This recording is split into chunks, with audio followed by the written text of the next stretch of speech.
who came from West Virginia, and I would love for you to just tell us what brought you out today.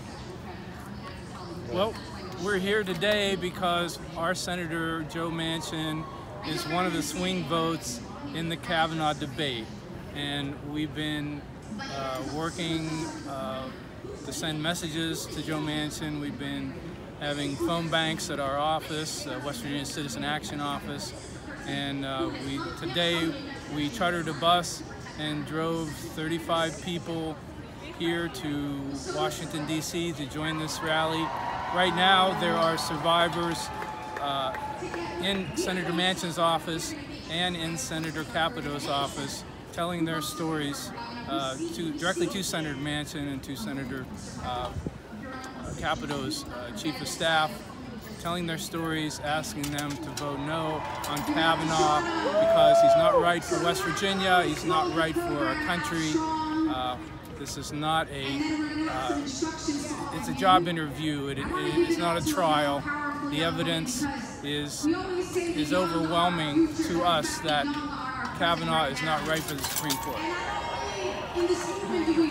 Okay, Gary's given all the salient facts of why we're here and what we're doing and so forth. I'll just say that, I've been an activist ever since Ronald Reagan.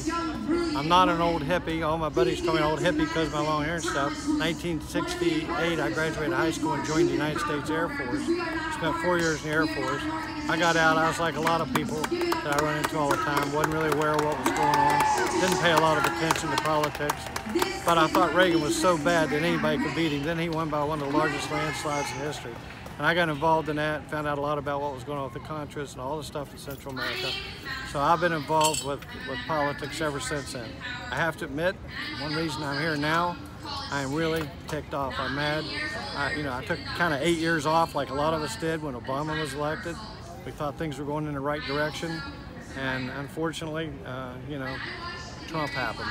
So, which there's another word that ends in happened, it's the same thing. Yeah. So, so that's why I'm here. I'm ticked off, I'm mad, and there's nothing else we can do. I'd rather be working. I've got old cars, I've got old motorcycles, I love working on that stuff. Instead, I have to do this.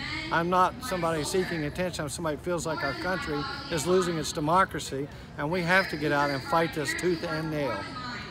Amen. What would you say, since you're both from West Virginia and we know that there's a senatorial election there, what would you say to your fellow West Virginians about what they need to be doing right now? Well, we're encouraging everyone to contact our senators, especially Senator Manchin, and he's asked for this. He's asked for his constituents to weigh in on this issue. So, that's what a democracy is all about, is our representatives listening to the people. So we're getting as many people as possible to contact our senator, to go to his offices, to email him, to make phone calls.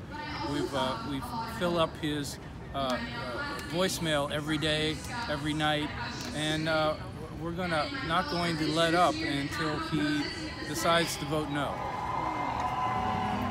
What was the question? I was just asking, what would you say to fellow West Virginians about what they could be doing right now?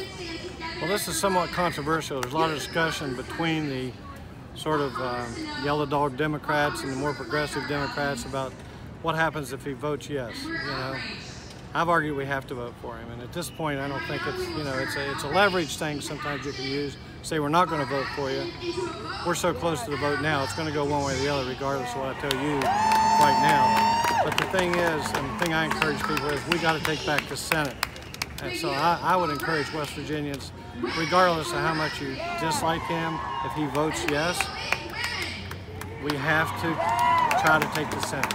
We don't want the state of West Virginia to be the state that keeps us from taking the Senate. And it could be very, very close. So I totally sympathize with him. Sometimes I have to, bite my lip, hold my nose to vote for him, because everybody knows that, Senator Manchin is very right-leaning. But I would just encourage people to think of the long-term goal here. We have to take back our government from these people. And if he votes yes, I guarantee you one thing, we're going to dog him the rest of his time in office. It's not going to just let up because it's not election year. We're going to be on him. Yeah, great. Thank you both.